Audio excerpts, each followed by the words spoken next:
मित्रांनो, इयत्ता 10वी गणित भाग 1 आपण क्वाड्रॅटिक इक्वेशन हे प्रकरण पाहतोय आहे.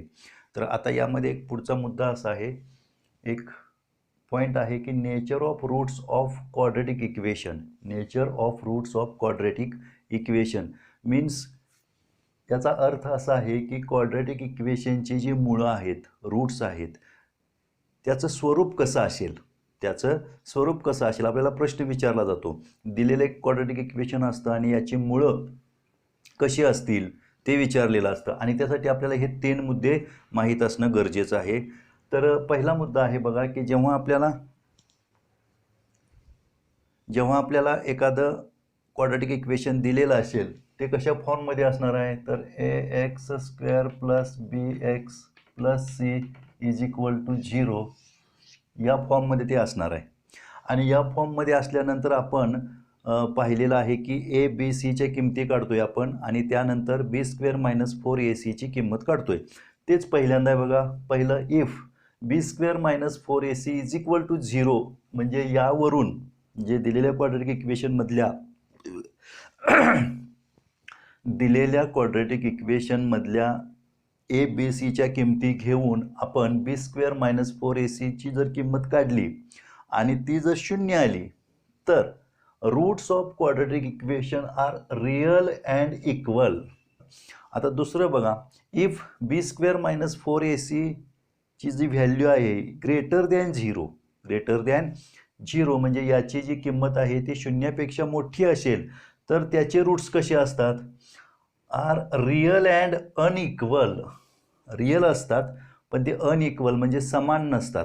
इथं इक्वल असतात म्हणजे समान असतात. 2 रूट असतील ते समान असतील, पण इथं काय असेल, समान नसेल. तिसरं बघा, इफ b² - 4ac ची व्हॅल्यू जी आहे ती 0 पेक्षा कमी असेल, लेस दॅन 0 लहान असेल. b² - 4ac is less than 0 म्हणजे याची जी व्हॅल्यू आहे, किंमत आहे ती 0 पेक्षा लहान असेल. Then the roots are not real. Then the roots of that quadratic equation are not real म्हणजे ही वास्तव संख्या नसणार आहेत. आता याला आतापर्यंत आपण हे b² - 4ac म्हणजे काय ते मी इथं काय केलेलं आहे, बॉक्समध्ये तुम्हाला सांगितलं आहे की here b² - 4ac is called as discriminant. याचा उच्चार कसा करायचा, discriminant of quadratic equation and it is denoted by, this is the symbol. हे त्रिकोणासारखं दिसतं पण हे सिम्बॉल आहे आणि याला काय म्हणतात ग्रीकमध्ये, डेल्टा. याला काय म्हणतात, डेल्टा. म्हणजे तुम्हाला प्रश्न असतो की find the value of discriminant, बाकीचं काही दिलेलं नसतं. Find the value of discriminant म्हणजे डिस्क्रिमिनंट म्हणजे कोण, तर b² - 4ac आणि त्यालाच आपण काय म्हणणार आहोत, डेल्टा म्हणणार आहोत. आणि त्यासाठी हे चिन्ह करणार आहोत. हा छोटा त्रिकोण आहे. तुम्ही जॉमेट्रीमध्ये ट्रायंगल असा लिहिता, बरोबर आहे का. जॉमेट्रीमध्ये तुम्ही असा हा ट्रायंगल लिहिता, तेच चिन्ह आहे पण त्याला काय म्हणतोय आपण या अल्जेब्रामध्ये किंवा या मॅथ्स फर्स्टमध्ये डेल्टा म्हणतो. चला आपण एक आता ॲक्टिव्हिटी पाहूया. ॲक्टिव्हिटी काय दिली आहे बघा, व्हॅल्यू ऑफ डिस्क्रिमिनंट म्हणजे इथं 3 व्हॅल्यू दिलेल्या आहेत त्या डिस्क्रिमिनंटच्या आणि त्या व्हॅल्यूवरून आपण काय करायचं आहे, नेचर ऑफ रूट्स म्हणजे त्या मुळांचं स्वरूप सांगायचं आहे. आता इथं काय केलं बघा, डिस्क्रिमिनंटची व्हॅल्यू, डिस्क्रिमिनंट मीन्स डेल्टाची किंमत किती आलेली आहे, 50. म्हणजेच डेल्टा हा 0 पेक्षा मोठा आहे. डेल्टा हा 0 पेक्षा मोठा आहे. मग आता 0 पेक्षा, इथं वाटलं तर कंसात लिहूया, 0 पेक्षा मोठा. Therefore roots are real and unequal. आता इथं काय बघा, मायनस आहे. इथं काय आहे, मायनस आहे म्हणजे डेल्टा लेस दॅन 0. मायनस हे नेहमी 0 पेक्षा कमी असतं. डिस्क्रिमिनंटची व्हॅल्यू 0 पेक्षा लहान असेल तर therefore roots are not real. आणि आता इथं सांगितलेलं आहे तुम्हाला डिस्क्रिमिनंटची व्हॅल्यू जी आहे ती बरोबर 0 आहे. Therefore roots are real and equal. Real and equal अशा पद्धतीनं ही तुम्हाला काय करायची आहे, ॲक्टिव्हिटी लिहायची आहे. तुम्हाला डिस्क्रिमिनंटच्या ज्या किमती दिलेल्या आहेत त्या शून्यापेक्षा मोठ्या आहेत, म्हणजे greater than 0, less than 0 or equal to 0 असं जे काय आहे ते बघायचं आहे आणि त्यावरून हे लक्षात ठेवायचं आहे. नेक्स्ट पॉईंट आपण पाहतोय, the relation between roots and coefficients of quadratic equation. पुन्हा एकदा बघा, the relation between roots and coefficient of given quadratic equation, म्हणजे जे आपल्याला क्वाड्रॅटिक इक्वेशन दिलेलं असेल त्यामध्ये त्याचे रूट्स आणि कोइफिशियंट्स, व्हेरिएबल्सचे कोइफिशियंट्स म्हणतोय, तर त्याचे जे कोइफिशियंट्स आणि रूट्स यांचा काय सहसंबंध असतो ते मी इथं तुम्हाला सांगितलेलं आहे. तर आपण त्या रूट्सना अल्फा आणि बीटा असं म्हणायचं आहे. Let alpha and beta are the roots of quadratic equation. Let alpha and beta are roots of quadratic equation x square plus b x plus c is equal to 0.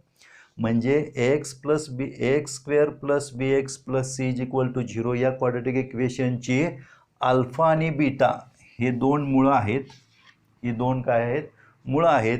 तर त्यावरून alpha plus बीटाची किंमत असते, alpha plus बीटाची किंमत असते minus B divided by A and alpha into beta is equal to C upon A. Alpha plus beta is equal to minus B upon A म्हणजे minus B छेद A आणि alpha into beta is equal to C upon A म्हणजे C छेद ए. आता या A B आणि सीच्या किमती आपण कशा काढायच्या ते शिकलेलो आहे आपण. यावरून दिलेल्या क्वाड्रॅटिक इक्वेशनमधल्या ए बी आणि सीच्या इथं किमती घ्यायच्या आहेत आणि त्यावरून अल्फा प्लस बीटाची किंमत आणि अल्फा मायनस बीटाची किंमत काढायची आहे. आता ही कशासाठी आपल्याला माहीत पाहिजे, ही alpha plus beta and alpha minus बीटाची किंमत का, तर तुम्हाला प्रश्न असतो, तुम्हाला alpha is equal to 5 and beta is equal to 7 असं दिलेलं आहे.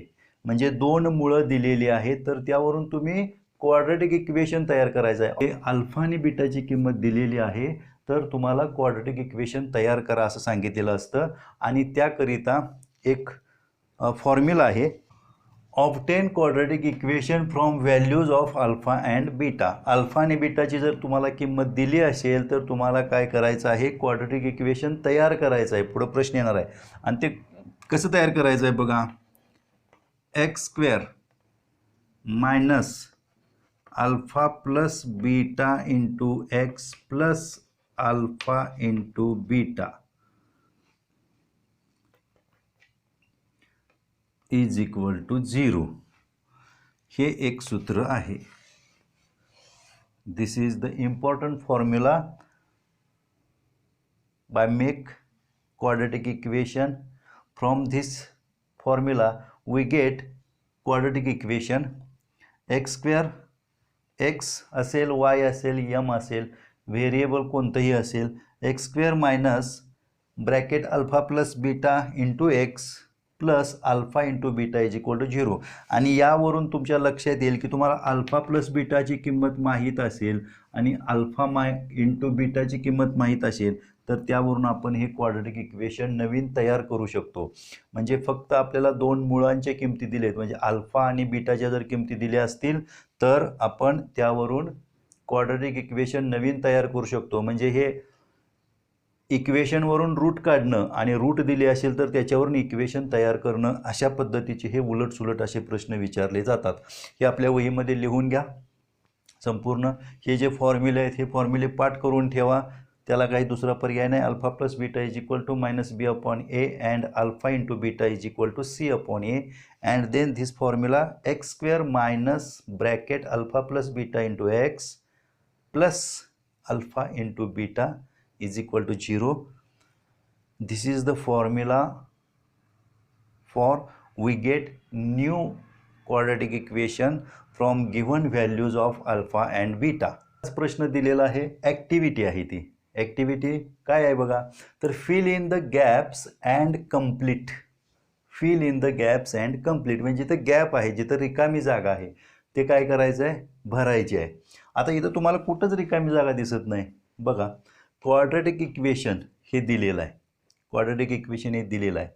या क्वाड्रॅटिक इक्वेशनमधून b² - 4ac = 5 ही किंमत मिळालेली आहे आणि b² - 4ac = -5 म्हणजे अशा दोन किमती 5 अँड -5 मिळालेल्या आहेत.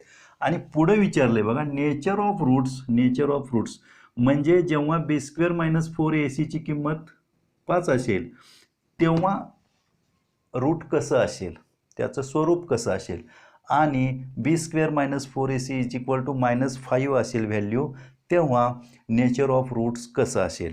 म्हणजे इथं हे गॅप आहेत, इथं हे काय आहेत, गॅप आहेत, ते आपल्याला काय करायचे आहेत, भरायचे आहेत. ठीक आहे, आलं लक्षात तुमच्या. म्हणजे हे दिलेलं क्वाड्रॅटिक इक्वेशन आहे. त्यावरून आता याला काय म्हणायचं, आपण मगाशी आपण पाहिलेलं आहे या व्हिडिओमध्येच. b² - 4ac ला आपण डिस्क्रिमिनंट किंवा डेल्टा म्हणतो. म्हणजे डेल्टा जो आहे तो शून्यापेक्षा मोठा आहे. डेल्टा जो आहे तो शून्यापेक्षा मोठा आहे आणि इथं जे आहे डेल्टा तो शून्यापेक्षा लहान आहे. मग असे आपण 3 स्वरूप रूट्सचे बघितलेले आहेत, पहिलं, दुसरं आणि तिसरं. जेव्हा डेल्टाची किंमत शून्यापेक्षा मोठी असेल तेव्हा ते काय असतं, तर रियल अँड अनइक्वल असतं. Roots are real and unequal.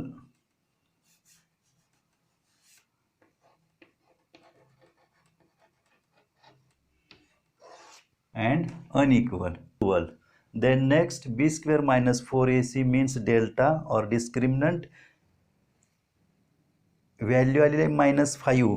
-5 म्हणजे डेल्टा हा शून्यापेक्षा लहान आहे. डेल्टाची किंमत शून्यापेक्षा लहान असेल तर काय सांगितलेलं आहे आपण, roots are not real. Roots are not real.